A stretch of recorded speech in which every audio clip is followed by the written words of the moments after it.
नमो अरिहन्ताणं नमो सिद्धाणं नमो वायिरियाणं नमो वज्रायाणं नमो लोय सब्साहुणम् ऐसो पंच नमो यारो सब पावपणासणो मंगलाळंच सव्वेसिं परमं होई मंगलम् मंगलं भगवान वीरो मंगलं गौतमो गणी मंगलं कुंद कुंदाद्यो जैन धर्मोस्तु मंगलम् सर्वमंगल मांगल्यं सर्वकल्याणकारकं प्रधानं सर्वधर्माणां जैनं जयतु शासनं जैनं जयतु शासनम् संताप्ति मानस शांत हो जिनके गुणों के गान में वे वर्धमान मान जिन विचरे हमारे ध्यान में सुर असुर इंद्र नरेंद्र वंदित कर्म मल निर्मल करन वृष तीर्थ के करतार श्री वर्धमान जिन सत्य सत्य नमन वर्धमान जिन सत्य सत्य नमन।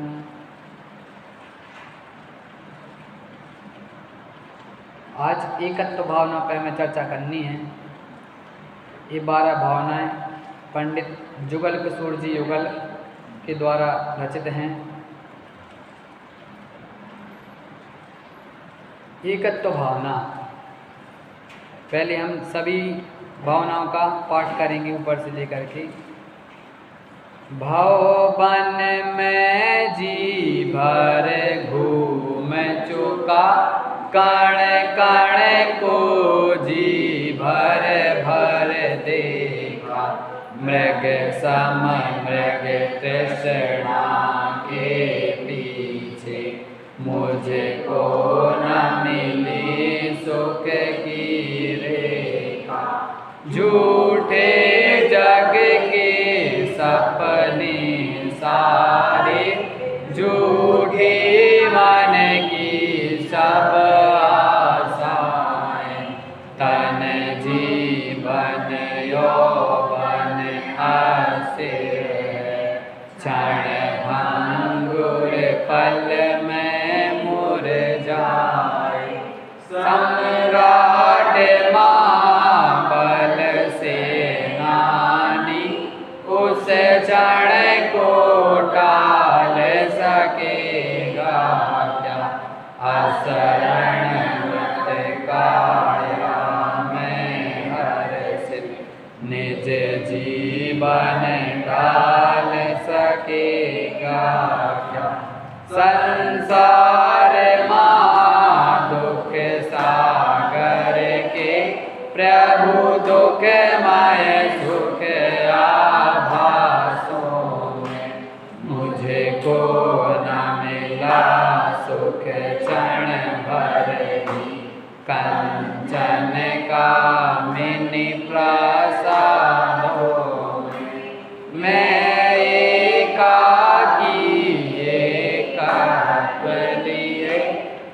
एकत्व लिए सब ही आते तन धन को साथी समझा पर ये भी छोड़ चले जाते एकत्व भावना।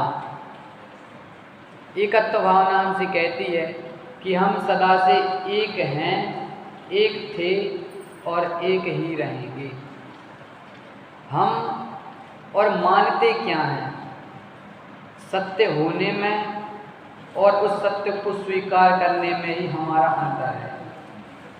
जो सत्य है उस सत्य को हम मानते नहीं। सत्य है कि हम एक थे, एक हैं और रहेंगे। हमारा जन्म एकत्व के साथ में हुआ, अकेले ही हम जन्मे हैं, और मरण होगा वह भी अकेले ही होगा, जाएंगे भी अकेले। ये थोड़ी स्थूल बात हुई। अब सूक्ष्म बात क्या है? जीवन भर भी हम अकेले ही रहते हैं। और अब बात क्या रही कि हम मानते क्या हैं? हम मानते हैं ये मेरे हैं, वो मेरे हैं, ये माता मेरी है, वो बच्चे मेरे हैं, इत्यादि चीज़ों को हम अपना मानते हैं। लेकिन वस्तु स्वरूप और एकत्व भावना हमसे कहती है एकत्व। एकत्व शब्द दो शब्दों से मिलकर के बना, उसमें त्व प्रत्यय लगा है। त्व प्रत्यय, त्व का अर्थ होता है पना। अर्थ में पना, एक पना, एक पना है हमने। प्रत्येक वस्तु में एक पना है। एकत्व को धारण किए हुए समग्र वस्तु, सभी वस्तु में। दो वस्तुओं में संयोग होता है तो संयोग कहलाता है, एक नहीं हो जाती है वस्तु। शिकंजी बनाई, नमक भी डाल दिया, शक्कर भी डाल दिया, पानी भी है, सब है उसमें, लेकिन फिर भी वे अलग अलग हैं। सब अपने एकत्व को अलग से लिए हैं, सब में अपना एक पना अलग है, वह एक पना। सभी प्रकार के द्रव्य यहाँ रहते हैं क्षेत्र में। एक क्षेत्र में माने एक प्रदेश में 6 प्रकार के द्रव्य रहते हैं, लेकिन 6 प्रकार के द्रव्य अपने अपने एकत्व को लिए हुए हैं। माने सब अलग अलग हैं। जहां देह अपनी नहीं, तहां न अपना कोई। घर संपत्ति पर प्रकट हैं, पर हैं परिजन दोय। जहाँ देह अपनी नहीं, तहाँ न अपना कोई। जहाँ शरीर ही अपना नहीं है, वहाँ और अपना कौन हो सकता है? जो शरीर, जितने वर्ष की आयु हमारी हो गई अभी इस मनुष्य भाव की, उतने समय तक एक भी ऐसा सेकंड नहीं हुआ। ऐसा सेकंड का भी भाग करते जाएं तो सबसे छोटा जो होता हो, वहां तक भी शरीर ने हमारा साथ नहीं छोड़ा, लेकिन फिर भी कहा कि शरीर अपना नहीं है। उस शरीर ने साथ नहीं छोड़ा, फिर भी कहा वह अपना नहीं है, और उस शरीर को हम अपना मानते हैं। और इससे आगे की बात, और जो हमारे रिश्तेदार हैं इत्यादि हैं, हमारे मित्र, भाई बहन, माता पिता, पत्नी पति इत्यादि सभी हैं, वे हमसे मिलते बिछुड़ते रहते हैं, फिर भी उनको हम मानते कि अपना है, ये मेरा है। लेकिन सत्य है कि जहां देह अपनी नहीं, वहां न अपना कोई। घर संपत्ति पर प्रकट, घर संपत्ति पर प्रकट ही, पर हैं परिजन दोय। सबके सब पर हैं, दूसरे हैं, हमारे नहीं हैं। तो माने सत्य ये है कि ये सब हमारे नहीं है, हमारा एकत्व तो अलग है, इन सभी का एकत्व तो अलग है, ये सत्य है। और उस सत्य से विपरीत हमारी मान्यता है कि हम इन सभी को अपना मानते हैं, कि हमारी मान्यता हो गई, तो दोनों भिन्न भिन्न हो गई। तो जो वस्तु स्वभाव है उस पर हमारा श्रद्धा नहीं है। प्रत्येक वस्तु का जो स्वभाव है एकत्व, उस पर हमारा श्रद्धा नहीं है। ये एकत्व भावना से क्या कहती है? मैं एकाकी एकत्व लिए सब ही आते। मैं एकाकी एकत्व लिए सब ही आते। मैं अकेला हूं। मैं एकाकी का अर्थ क्या? मैं एकाकी यानी कि मैं अकेला हूं। एकत्व लिए, और जब आया था, मेरा जन्म कहाँ हो गया था? उस गर्भ में ही हो गया था मेरा जन्म। बाहर 9 माह के बाद आए वो नहीं कहलाता जन्म। अब जब उस पेट के अंदर आ गए हम, वो ही कहलाता है आत्मा का आना। तो उस समय से आत्मा की आयु शुरू हो जाती है, तब से हम अकेले हैं। तो कहा एकत्व लिए आए, एकत्व लिए सभी आते। और जितने भी तुम्हें जीव दिख रहे हों, वे सभी एकत्व को लेकर के ही आते हैं, और पूरे जीवन भर एकत्व को लिए ही रहते हैं, अकेले ही रहते हैं, और अकेले ही मरण को प्राप्त होते हैं। जब आत्मा देह छोड़ देती है ना, उसको जन्म कब मिलता है? आत्मा देह को छोड़ देती है, उसको 3 सेकंड या ज़्यादा से ज़्यादा 4 सेकंड में उसको जन्म मिल जाता है। ऐसा बोलते हैं आधा घंटे से 48 मिनट के अंदर नहीं, 3 या 4 सेकंड के अंदर जन्म हो जाता है उसका, आत्मा का। जब भी आत्मा, जैसे किसी एक आयु का अंत हुआ, जैसे अभी हम मनुष्य हैं, मान लो हमें जितनी आयु में मरना हो, मान लो कि 60 वर्ष में मरना हो, ठीक है। 60 वर्ष की किसी एक व्यक्ति की आयु थी, अब 60 वर्ष की आयु पूर्ण उसकी हुई और उसका मरण हो गया। उसका अपना अलग जन्म लेना था, उसको त्रियंच गति में शेर उसको होना था, ठीक है। अब आयु जब कोई व्यक्ति अन्य गति में जन्म लेता है तो ज़्यादा से ज़्यादा 3 सेकंड का समय लग सकता है, 3 या फिर 4 सेकंड ज़्यादा नहीं लग सकता, 3 सेकंड से 4 सेकंड से ज़्यादा नहीं लग सकता है किसी को भी समय। 3 मोड़े होते हैं। जब किसी को जीव को जन्म लेना होता तो शरीर से आत्मा निकल गई, अब 3 मोड़े लेते, ऐसा ऐसा ऐसा ऐसा, या तो 3 लेगा, या फिर 2 मोड़े, या फिर त्रियंच गति में कोई आसपास में ही जन्म लेना, शरीर आसपास में ही है, उसका नया शरीर आसपास में ही बनना है, तो उस हिसाब से मोड़े होते हैं। लेकिन 2 मोड़े होते ही होते हैं। 1 सेकंड जब सीधा जाएगा दूसरी गति में सीधा जाएगा तो उसका एक ही मोड़ा हो रहा है, माने ऐसा जाकर के ऐसा हुआ, एक मोड़ा हुआ, यहाँ पर 2 सेकंड लग गए।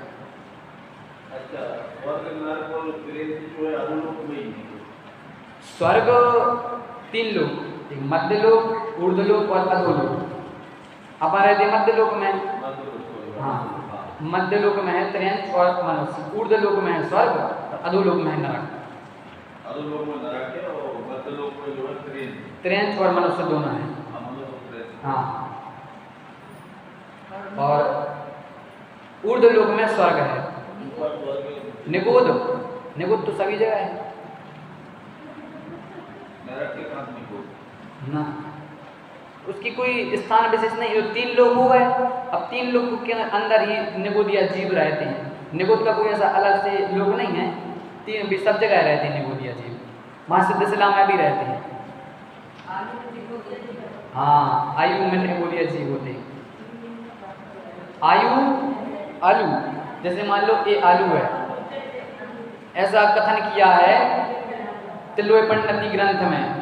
तिलोय पंडिती ग्रंथ में ऐसा उल्लेख किया कि जैसे मान लो ये आलू है, आलू में हम एक सुई चुभोएं, आलू में सुई चुभोई, अब सुई की नोक में जितना भी आलू का वो रस आ गया, उतने में अनंत निगोदिया जीव होते।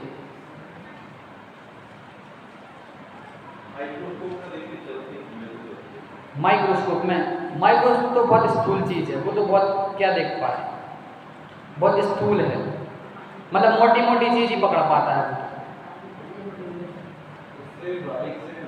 बारीक से भी बारीक। अब उसकी अपन क्या कहें, अब इतने से में जब अनंत गिन रहा है वो तो अनंत जीव इतने से में, अब वो तो ये तो बहुत मोटी है, तो अनंत जीव जब किसी भी जीव को जन्म अन्य गति में लेना होता है तो अधिक से अधिक 4 समय उसको लगते। 3 मोड़े होंगे तो 4 समय लगेंगे, 2 मोड़े होंगे तो मोड़ मतलब कि टर्न, मोड़ मतलब टर्न, 2 मोड़ होंगे तो फिर 3 समय लगेंगे, 1 मोड़ होगा तो 2 समय लगेंगे, मान 2 समय लगेंगे ही और अधिक से अधिक 4 समय लग सकते हैं। जैसे अभी बताया वैसे गणित सब चीजों में होता है। जो जमीन के अंदर उतनी सभी चीजों में वैसे ही छुपते ही होते हैं। हाँ, जमीन के अंदर तो सभी एक बराबर ही हैं। नहीं, जैसे गाजर है, गाजर में उतने चीजें छुपते आ रही हैं। हाँ, जमीन के अंदर क्योंकि कंदमूल तो एक ही बराबर होता है। गाजर में मूली हुई। हाँ, गाजर मूली जितने मतलब जमीन कंद हैं, कंदमूल। जैसे गाजर कड़क होती है एक तरह से, उसमें रस कम रहता है, जितना आलू में रहता है उससे थोड़ा कम रहता है, तो उस हिसाब से हाँ, उस अब जैसे प्याज में ज़्यादा प्याज में बहुत रस रहता है, बहुत तेज भी रहता है। माने उसमें तो ये कहते रहते कि इनमें त्रस्त जीवों की भी उत्पत्ति होती रहती है। इनमें ज़्यादा टाइम तक रखेंगे तो त्रस्त जीव भी हो जाएंगे।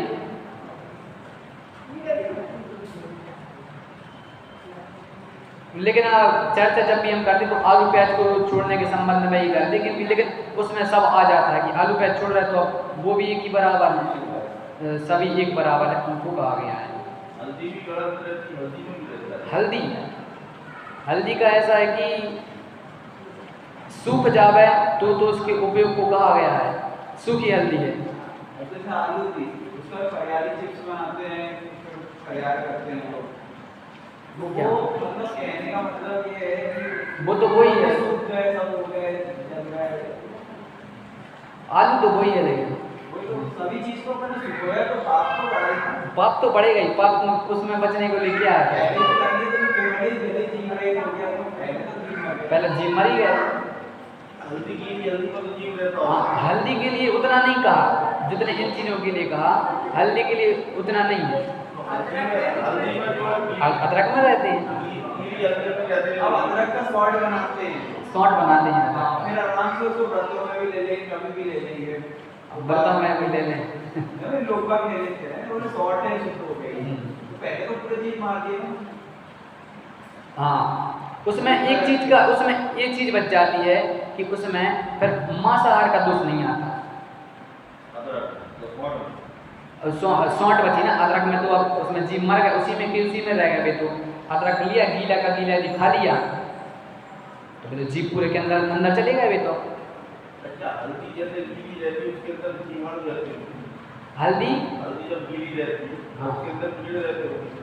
हाँ, और जब सूख जाती है तो कीड़े सब समाप्त हो जाते हैं, कीड़े खत्म हो जाते हैं, मर जाते हैं। उसी के अंदर। हाँ, फिर उसको फिर जैसा कर लो, मर तो जाते ही हैं। उसके अंदर ही रहते हैं। डेड बॉडी रहती है। डेड बॉडी कहाँ जाएगी हमारा?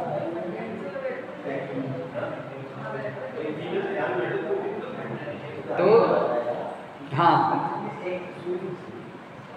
एकत्व भावना मैं एकत्व लिए सब ही आते, कि जैसे मैं एकत्व को लेकर के आया वैसे ही सभी जीव भी एकत्व को लेकर के ही आते हैं। तन धन को साथी समझाता पर ये भी छोड़ चले जाते हैं। तन धन को साथी समझाता पर ये भी छोड़ चले जाते हैं। शरीर छूट जाता है, शरीर को इतना हम ख्याल रखते कि हमारा साथ देगा हमारा ख्याल देगा, खिला रहा है, पिला रहा है, कसरत कर रहा है, सब पूरे उपाय शरीर के लिए न्यौछावर होते हैं हमारे। कहते कि कमाई कर रहा है तो किस लिए कर रहा है? कोई कुछ लोग खाने के लिए जी रहे, जीने के लिए खा रहे हैं, बात दोनों एक ही है। तो कहा कि शरीर भी साथ छोड़ के चला जाता है, धन वह भी छोड़ के चला जाता है। हमने भजन में देखा ही था, चंद दिनों का जीना रे बंदे, कैसे कर्म कमाएगा, विषयों में आनंद मनाए, अंत समय पछताएगा, आखिर तेरा हो तेरा होगा जाना, कोई नहीं रह पाएगा। चंद दिनों का जीना रे बंदे, कैसे कर्म कमाएगा। धन दौलत से भरा खजाना, धन दौलत से भरा खजाना, पड़ा यहीं रह जाएगा। चंद दिनों का जीना रे बंदे, कैसे कर्म कमाएगा। आखिर तेरा होगा जाना, माने आखिर में तो जाना ही है। इतनी हमें सामर्थ्य नहीं कि रुक पाए। इस सामर्थ्य की बात करते कहते कि हमारी सामर्थ्य पर कभी भी काबिलियत पर शक नहीं करना हमारी। क्या काबिलियत? जब तुम शरीर को नहीं रोक सकते हो तो तुम दूसरे को कैसे रोक सकोगे? माने संपत्ति इत्यादि सभी चीजें छूट जाने वाली हैं, इनसे वियोग होना ही है। तन धन को साथी समझा था, पर ये भी छोड़ चले जाते, ये भी छोड़ चले जाते, ये भी छोड़ चले जाते। यानी तो पहले कौन छोड़ के चला गया था? जिन पे हमारा विश्वास था वे छोड़ के चले गए थे। अमुक व्यक्ति है, उन पे हमारा पूरा भरोसा है, हर हालत में हमारा साथ देंगे, कुछ भी हो जाए हमेशा साथ देंगे भी। हमें साथ चाहिए पड़ता है, हमारा साथ देंगे भी। कब तक साथ देंगे वे? हमेशा साथ नहीं दे सकते। एक ना एक घड़ी आएगी ऐसी जब तुम्हें धोखा मिलेगा ही मिलेगा, हमें धोखा मिलेगा। विश्वासु नहीं है, विश्वासु पात्र कोई नहीं है। विश्वासु है तो एकमात्र आत्मा ही विश्वासु है। यह हमसे एकत्व भावना कहती है। जब हम एकत्व भावना को पढ़ते हैं तो हमारे लिए चार चीजें ख्याल में आती हैं। कौन कौन सी चार चीजें? पहला कि कोई साथ देने वाला नहीं है, कोई साथ देने वाला नहीं है। दूसरी कि कोई साथ नहीं देता है। पहली, कोई साथ देने वाला नहीं है। दूसरी, कोई साथ नहीं देता है। तीसरी, कोई साथ दे नहीं सकता, कोई साथ दे नहीं सकता। और चौथी, कि साथ देने वाला नहीं चाहिए। ये चार बातें हमारे ख्याल में आती हैं। पहली दो बातें हैं कि कोई साथ देने वाला नहीं है, दूसरी कोई साथ नहीं देता है। ये दोनों बातें हमारी शिकायत हैं, इनके प्रति हमारी शिकायत होती है। कई शिकायत होती कि वे हमारा साथ देने वाले नहीं हैं, हमारा कोई नहीं है, अकेली हैं हम आपको नहीं है इस संसार में, अकेली हैं बिल्कुल। क्या करो जाए, हम जी सोचते हैं। तो कहा कि ये पहली शिकायत है कि कोई साथ देने वाला नहीं है, कि कोई साथ नहीं देता। दूसरी बात, और साथ नहीं देता कि जो हमारे मित्र इत्यादि हैं हमारा साथ नहीं निभाते हैं। एक सीरियल भी बना, साथ निभाना साथिया। कब तक साथ देंगे? साथ तो दे नहीं रहे हैं वे हमारा, कोई साथ देने वाला नहीं है। देखो उनकी तो मदद कर दी, हमारे नहीं की। हमारे साथ चलने में उनको कांटे लग रहे थे, कहा कि हमारे साथ में चलना क्या हो जाएगा, अकेले अकेले चले गए। कि साथ देने वाला नहीं, ये दोनों हमारी शिकायत है। अब सत्यार्थ क्या है? सत्य ये है कि कोई साथ दे नहीं सकता और किसी का साथ नहीं चाहिए। कोई साथ दे नहीं सकता, कितनी भी कोशिश कर ले, लेकिन साथ कोई दे नहीं सकता। आत्मा है तो आत्मा को कौन साथ दे रहा है? शरीर का ही तो कोई साथ दे नहीं रहा है। एक व्यक्ति था, जीवन भर पूरी अनुकूलता उसके लिए रही, विवाह हो गया उसका, विवाह हो गया, पत्नी अच्छी मिल गई, बच्चे अच्छे हो गए, बच्चों की भी अच्छी नौकरी लग गई, सब हो गया, सब अनुकूलता उनके लिए।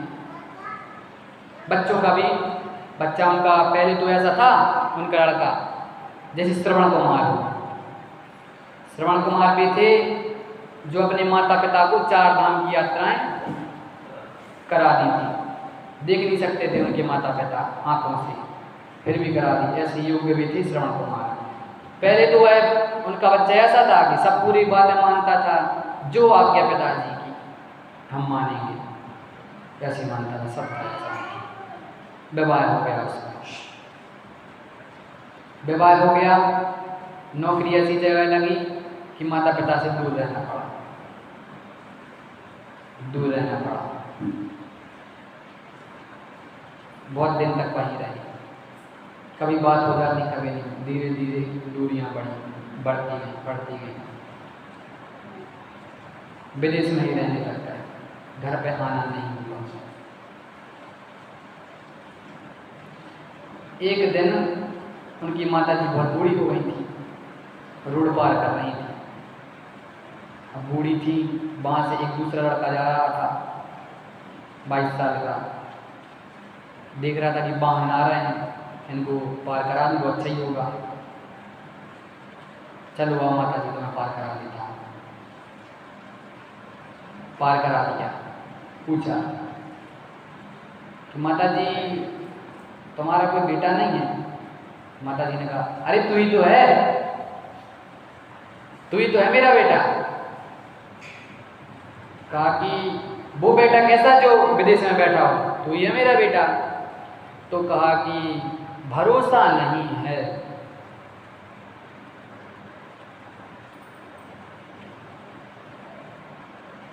ऐसा हुआ।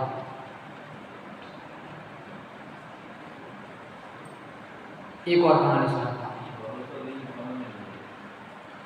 माने अब उसके पुत्र जिसको नौकरी लग गई थी, पूरा उनकी श्रवण कुमार की तरह आज्ञा मानता था, सब करता था, हर एक बात में पूछता था कि ये हमारे माता, ये हमारे बाबूजी, ये हमारे साहब, हाथ पैर रोज दबाता था। ऐसा कोई दिन नहीं जाता था जिस दिन हाथ पैर दबा के सोए नहीं माता पिता की, पूरी सेवा करता था, पूर्ण समर्पण, सर्वस्व समर्पण उन पर। नौकरी लग गई, सब चला गया, अब पत्नी के साथ में वहाँ जाके सेटल हो गए, वही आनंद आने लग गया। अब धीरे धीरे दूरियां बढ़ती हैं, फिर बढ़ती जाती हैं, जैसे जैसे हमारे रिश्ते खत्म होते हैं फिर भी खत्म होते जाते हैं, फिर उनको बाद में जोड़ना बहुत कठिन हो जाता है। तो अब यदि उस पुत्र में इतनी समझ होती कि सच में हमारे उनको ज़रूरत होगी, हमें जाना चाहिए, उनको हमारी ज़रूरत है, बुढ़ापे में तो माता पिता के लिए उनके बच्चे ही सब कुछ होते हैं, साथ देते। तो इस प्रकार से कहा कि आत्मनिर्भरता का उपदेश ये एकत्व भावना हमें देती है। नहीं तो उदाहरण है, इससे उपदेश, इससे हमें अर्थ ये मिलता है, जब मुनिराज भी होते तो मुनिराज के समाधि मरण 3 प्रकार के होते हैं। मुनिराज के समाधि मरण 3 प्रकार के होते हैं।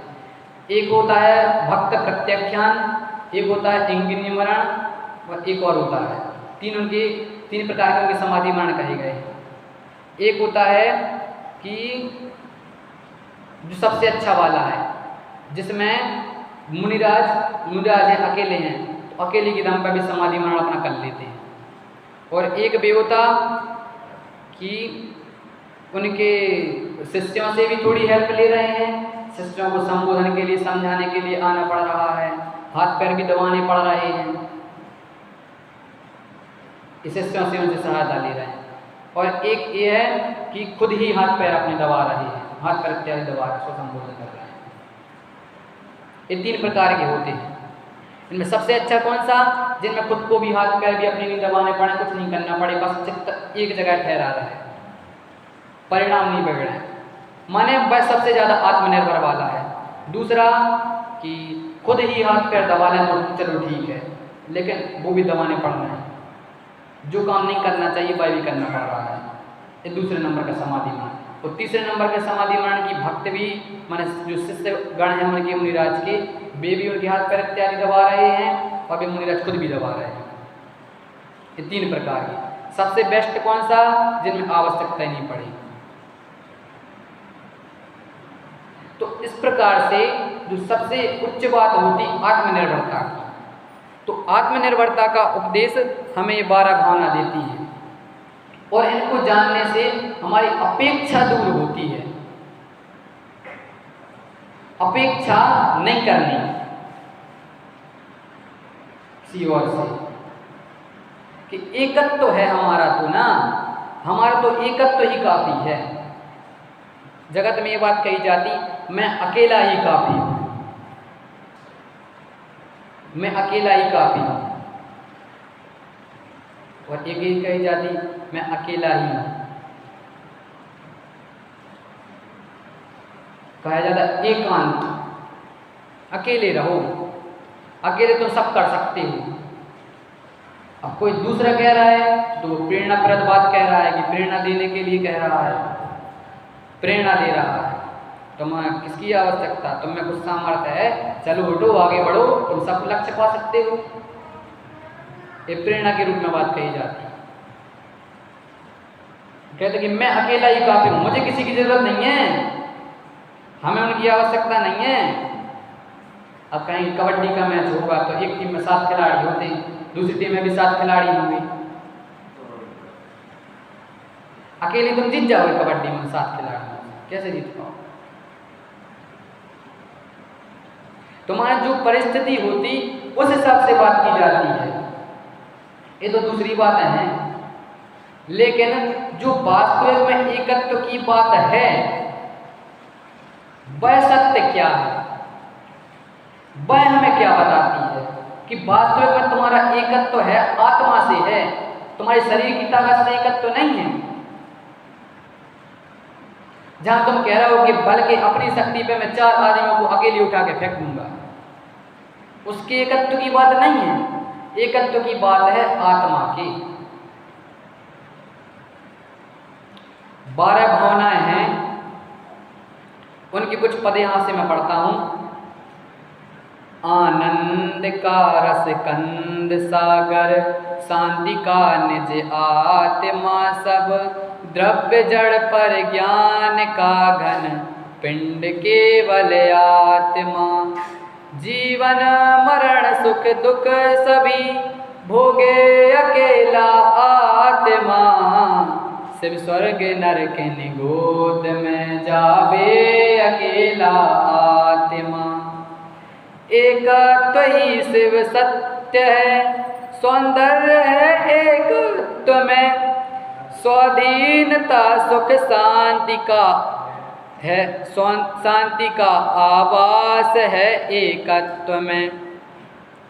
एकत्व को पहचानना ही भावना का सार है, एकत्व की आराधना आराधना का सार है, आराधना का सार है। माने ये जो 12 भावनाएं हैं, एक डॉक्टर भारल जी द्वारा रचित 12 भावना के पद हैं। आनंद का रसकंद सागर, शांति का निज आत्मा। आनंद का रसकंद है, हम कौन से रस के पीछे भागते हैं? रस है तो आत्मा में रस है, आनंद का रस, आनंद ही आनंद है जहां। अब आनंद कैसा होता वो तो अनुभवशील व्यक्ति ही जान सकता है, आनंद कैसा होता है। उसके आनंद की तुलना किसी से नहीं की जा सकती। कौन सी वस्तु है जो सबसे ज्यादा आनंद देती हो? कि आत्मा के आनंद से बड़ा ऐसा धरती पे कोई आनंद है तो ला करके बता दो। आत्मा के आनंद के से बड़ा आत्मा शब्द ही ऐसा है, अपने आप में बहुत बड़ी विशेषता को ली है। जितनी भी जिनवाणी लिखी गई, जितना भी सब कुछ है, सब कुछ आत्मा के लिए ही न्यौछावर है। आत्मा नहीं तो फिर क्या है? जिनवाणी में जितने भी कथन हैं एक एक बात, एक एक कथन आत्मा के लिए ही है। आत्म को हित है सुख सौ सुख, आकुलता बिन कहिए, आकुलता शिव माहि न ताते, शिव मगला को चाहिए। आत्मा के हित की बात करते हैं। पंडित टोडरमल जी से मोक्ष मार्ग प्रकाशक ग्रंथ के अंतर्गत प्रश्न पूछा। पंडित जी, हित का है बात में है, सबसे बड़ा हित किस बात में है? तो उन्होंने कहा सबसे बड़ा हित आत्महित ही है। हमारे भगवान के 3 गुण होते हैं ना, 3 गुण, वितरागी, सर्वज्ञ और हितोपदेशी। ये 3 गुण बताया हमारे भगवान के। ठीक, तो हितोपदेशी जो कहा कि हित का उपदेश देवें, तो कैसा हित का उपदेश देवें? चलो, तुम्हारी पढ़ाई पूरी हो गई है, 3rd ईयर पूरी हो गई है, अब डॉक्टर बन जाओ, डॉक्टरी की पढ़ाई करो, अब शास्त्री की पढ़ाई करो, अब पंडित की पढ़ाई करो। खेल में इंटरेस्ट है तो जाओ उसमें आगे बढ़ो, थोड़ा बहुत शरीर पे ध्यान दो, दुबले पतले धरे रहो, कोई तमाचा लेगा तुम माया भग जाओगे। इस प्रकार से हित की बातें कही जाती। तो क्या वास्तव में ये हित है? तो कहा कि ये विशेषण नहीं है हितोपदेशी का। हितोपदेशी का अर्थ नहीं है, हितोपदेशी का अर्थ है कि जो आत्महित का उपदेश देवें वे हितोपदेशी।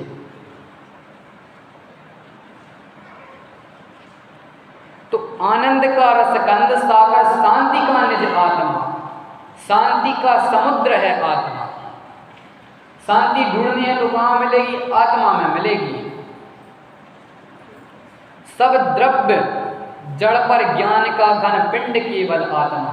अभी पाठशाला में हम पढ़ रहे थे कि जीव और अजीव क्या होते हैं, जिसमें ज्ञान, बताओ स्वर, स्वर बताओ।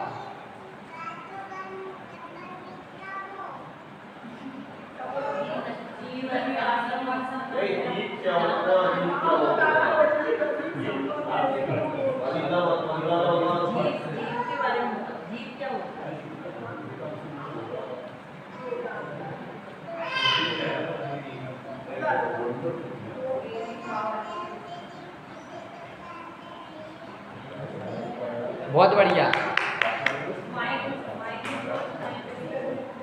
सौर्य ने बताया कि जो जानता है वह जीव होता है और जो जानता नहीं है वह अजीब होता है। माने जिसमें ज्ञान है वह जीव है, जिसमें ज्ञान नहीं है वह अजीब है। वही बात यहाँ गई कि सब द्रव्य जड़ पर ज्ञान का घनपिंड आत्मा, पर ज्ञान का घनपिंड केवल आत्मा ही है। ज्ञान नाम का गुण सिर्फ आत्मा में ही होता है, अन्य किसी भी द्रव्य में नहीं होता, इसलिए वे सभी द्रव्य जड़ कहे जाते। जीवन मरण सुख दुख सभी भोगे अकेला आत्मा। जीवन मरण सुख दुख सभी भोगे अकेला आत्मा।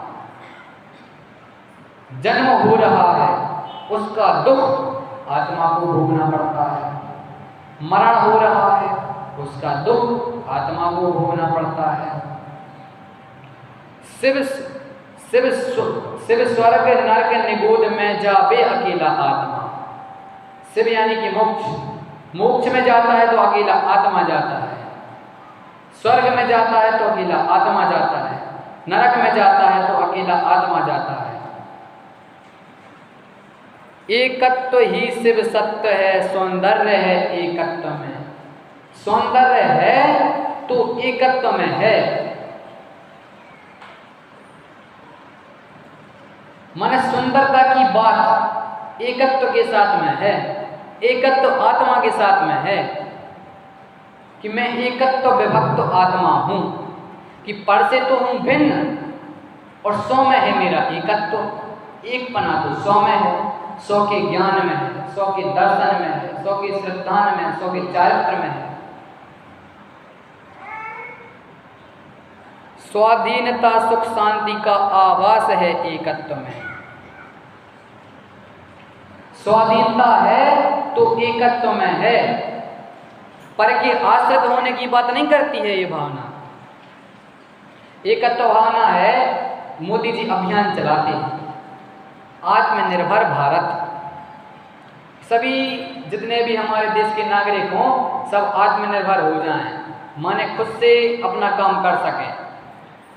तो इसके लिए युवा पीढ़ी के लिए भी ये उपदेश आजकल मिल रहा है सोशल मीडिया पे कि तुम ऑनलाइन वर्क करने लग जाओ, ऑनलाइन काम सीखो। तो वहाँ कंपनी वालों को फ़ोन लगाते हमें भी पार्ट टाइम वर्क करना है ऑनलाइन। कैसे? तो प्रश्न पूछते कि क्यों करना है भैया तुम्हें? कहा कि मैं सेल्फ इंडिपेंडेंट होना चाहता हूँ, आत्मनिर्भर होना चाहता हूँ, अपने मम्मी पापा से अब बहुत हो गया, पैसे नहीं मंगाना चाहता हूँ, इत्यादि तमाम बातें कहता है। तो क्या ये वास्तव में आत्मनिर्भरता है? अब आ भी जाएगा धन, आ भी जाएंगी सारी अनुकूलताएं, तो भी तो सिर्फ शरीर के लिए। लेकिन यहाँ कह रहा है कि आत्मा का एकत्व, उसकी सुंदरता है, उसका सौंदर्य है, स्वाधीनता उसकी है, सुख है तो उसका है, शांति का घर है, शांति का आवास है, तो आत्मा का एकत्व। एकत्व को पहचानना ही भावना का सार है। भावना का सार क्या है? एकत्व को पहचानना कि मैं एक हूँ, एक था और एक रहूँगा। एकत्व की आराधना आराधना का सार है। उस एकत्व विभक्त आत्मा की आराधना करना, उसकी ही भक्ति में मन लगाना, यह ही आराधना का सार है। आत्मा का एकत्व हर वाक्य में होना चाहिए, आत्मा आत्मा आत्मा। जब आत्मा की तड़प लगती है तो अन्य कुछ भी सब दिखना बंद हो जाता है। कहा कि यदि तुम्हें जीवन में सफल होना हो तो जुनून होना चाहिए, जिद होना चाहिए। कि पागल लोग ही सफल हो पाते हैं, माने समझदार लोग होते वे सिर्फ एनालिसिस करते रह जाते हैं। इतिहास रचते तो पागल लोग ही रचते हैं। तमाम उदाहरण दिए जाते हैं। विराट कोहली था, विराट कोहली रणजी ट्रॉफी का मैच खेल रहा था, खबर आती है तुम्हारे पिताजी खत्म हो गए। वह मैच खेल रहा था कर्नाटका की टीम से, घर से सूचना आई पिताजी खत्म हो गए। टीम को जरूरत थी रन बनाने की। विराट कोहली ने घर नहीं गया, अगले दिन फिर से उतरा हुआ है बैटिंग करने के लिए। फिर उसने 84 रन बनाए, फिर आउट हो गया। फिर उसके बाद मैं फ्लाइट से गया फिर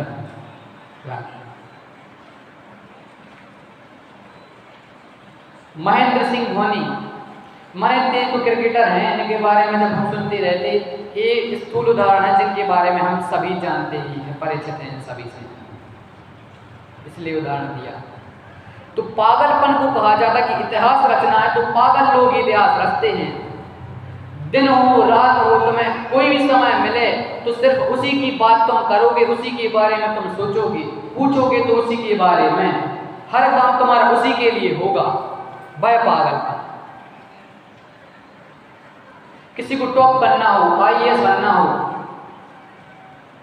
तो वह समझदार लोग IAS नहीं बनते, उसके लिए पागलपन होना चाहिए।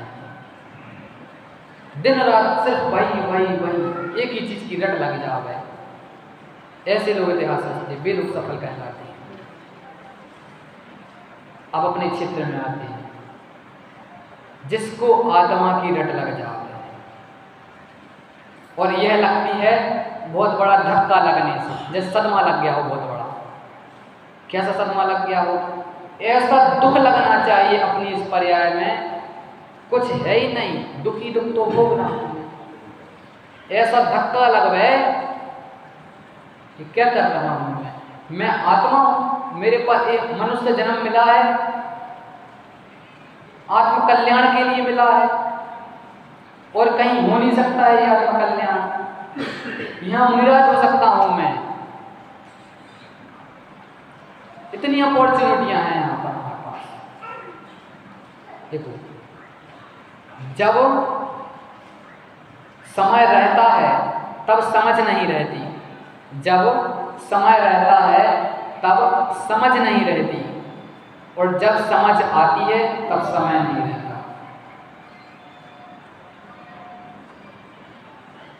तो क्या करें, अब तक हमने कुछ नहीं किया, अब क्या करें, अब रोए हम। अब तक हमारी आत्मा का कल्याण, हमने आत्मा के बारे में सोचा भी नहीं।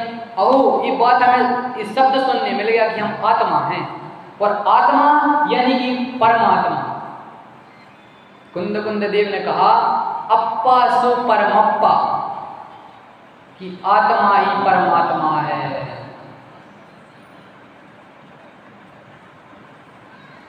मम स्वरूप है सिद्ध समान, मम स्वरूप है सिद्ध समान। जैसे सिद्ध भगवान का स्वरूप है वैसा ही मेरा स्वरूप भी है। भूतकाल प्रभु आपका, वह मेरा वर्तमान, वर्तमान जो आपका वह भविष्य मम जान।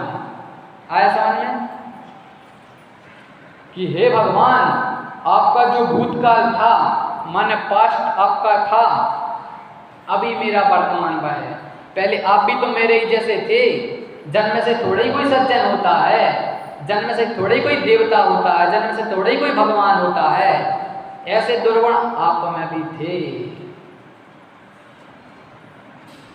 जो विषय कसाय का चिंतन मैं करता हूं, जो पाप इत्यादि भाव मैं करता हूं, वे आपके पहले होते थे। तो कहा भूतकाल प्रभु आपका, वह मेरा वर्तमान, वर्तमान जो आपका वह भविष्य मम जान। लेकिन हे भगवान, अब आप भगवान बन गए, आप पूर्णता को प्राप्त हो गए हो। उसी प्रकार से मैं भी भविष्य में आपके समान हो जाऊंगा, ऐसी भावना में भाता हूं। तो आत्मा है, वह आत्मा ही परमात्मा बनता है। उस एकत्व को धारने से आत्मा ही परमात्मा होता है, शरीर से शरीर नहीं होता है। अब छह ढाला के आधार से जो दौलत राम जी की 12 भावना है उस पर थोड़ा सा विचार कर लेते हैं। दौलत राम जी की सुर असुर खगाधिप जेते, मृग ज्यों हरि काल दलेते, मणि मंत्र तंत्र बहु होई, मर्त न बचावे कोई। सुर असुर खगाधिप जेते, मृग ज्यों हरि काल दलेते। हरि यानी शेर, मृग यानी हिरण, काल यानी उसकी मृत्यु। शेर और हिरण की लड़ाई होती है। हिरण को बचाने के लिए कोई आता है क्या? कौन आए? नहीं जाता है हिरण को बचाने के लिए। कभी कभार ऐसा देख लेते कि उसकी माँ उसको बचाने के लिए आ जाती है। सोशल मीडिया पे हम देखते उसकी माँ ने अपनी जान दे दी और उसको बच्चा ने दिया। ऐसा तो सिर्फ माँ ही कर सकती है। गांधी जी एक बार निबंध प्रतियोगिता में गए साउथ अफ्रीका। निबंध का सब्जेक्ट था माँ, मदर। उस पर निबंध लिखना था। गांधी जी ने निबंध में लिखा, पूरे सोचते रहे, 3 घंटे का समय था। सब लोग लिख रहे हैं, कॉपी हम भर रहे हैं, लिख रहे हैं, सब सोच सोच के अच्छी अच्छी सजा सजा के लिख रहे हैं पंक्तियाँ। ये माँ होती है, ये माँ होती है। गांधी जी ने लिखा, माँ तो माँ होती है, माँ तो माँ होती है, उसके बारे में क्या लिखे हैं, बस इतना लिख के आ गया। ये सच्ची घटना है। फिर तो कहा कि उस हिरण को बचाने के लिए उसकी माँ ही कभी आ जाए तो भाई है, लेकिन हर समय तो भाई भी नहीं आ सकती। जैसे उस हिरण को बचाने के लिए कोई नहीं आ सकता, उसी प्रकार से मणि मंत्र तंत्र बहु होई, मरते न बचावे कोई। जब मरने का समय आता है तो कोई हमारे सर दर्द कर रहा हो तो सर पे बाम ही मल सकता है, हाथ पैर दर्द कर रहे हैं उनमें तेल लगा सकता है, मरने से कौन बचा सकता है। जो दुख हो रहा है उस बीमारी की अवस्था में वह खुद ही को भोगना पड़ता है। तुम्हें लोग सांत्वना दे सकते हैं, कोई बात नहीं, दवाई खा लो ठीक हो जाओगे, अरे ये तो शरीर का दुख है। जब यदि हम बीमार बेड पर पड़े हों, हम बीमार बेड पर पड़े हैं 8 दिन से, हमें बड़ी बीमारी हो गई और सब लोग आकर के हमें संबोधन में करें, अरे ये जो दुख हो रहा है वो तुम्हें नहीं हो रहा है, शरीर को होता है, हो रहा है, तुम क्यों टेंशन कर रहे हो। ऐसा कोई आकर के कहे, हम क्या सोचें उस समय। लेकिन बात तो यह है कि माने कोई बचा नहीं सकता है, मंत्र जप लो, तंत्र कोई कुछ भी कर लो, कोई बचा नहीं सकता है।